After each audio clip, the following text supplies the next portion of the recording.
Welcome back to day 8 of my journey from corporate back to myself in my 50s. Today, we are talking about rest and how it's not a reward, it is a requirement. I used to tie productivity to exhaustion. I would be tired to the bone. I remember going to the hair shop and crying because I was so tired. And strangely enough, even though I didn't say it necessarily, I kind of wore it like a badge of honor. I had this pride about it.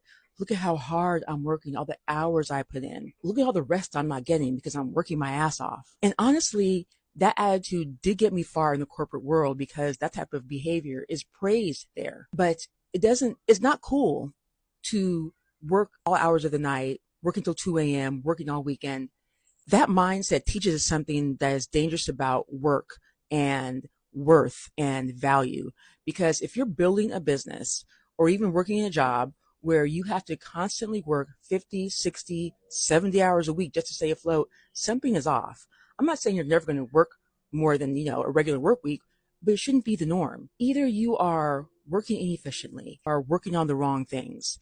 Maybe you're doing things at the very last minute, or maybe you just don't have the support you need. Or maybe it's all of the above. We have been taught, especially women, that burnout is this noble thing, that success requires some level of self-sacrifice. And yes, some sacrifice is required, but the answer is not to burn yourself out in the name of ambition. We've been conditioned to think that the more exhausted we are, the closer we are to success. That's not true. What are we building if we're too tired to enjoy it? Yes, I want to make money, but not like that. When I first went full-time into the entrepreneurial world, I brought that same pace with me, partly because I was disorganized, didn't really know what I was doing, but mostly because I was in a rush to replace my cushy corporate salary. But as I kept working and started to shred the anxiety and the stress from the corporate life, the rose-colored glasses started to come off. And I realized I don't want to build something for myself in a way that doesn't feel good.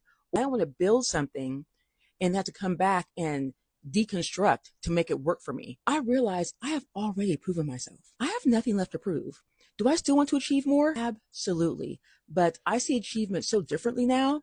I see the whole life aspect of what my life should look like. And for instance, I found this deep gratitude in the most basic things. I think about how I would tell my best friend, my son asked me to go to CVS at 4 p.m. on a Wednesday. It doesn't stress me out anymore. I'm like, sure, why not? Because I'm living my life my way and I have more patience and more time for other things. It's so simple, but it's so important.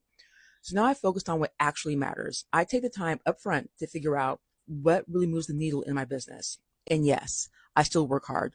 Arguably, I'm working harder now than I've ever worked, even though I'm working fewer hours. And it's because I'm not working from chaos or from crisis anymore. I'm working from clarity, from strategy and alignment. And the result? I'm signing new clients. I'm working on side projects that light me up like this. I have time for this because I'm organized everywhere else in my life. I'm spending time reflecting, not just reacting. This whole series I'm doing is me reflecting on where I've been. I am a present mom. That's everything to me. I'm back working out regularly.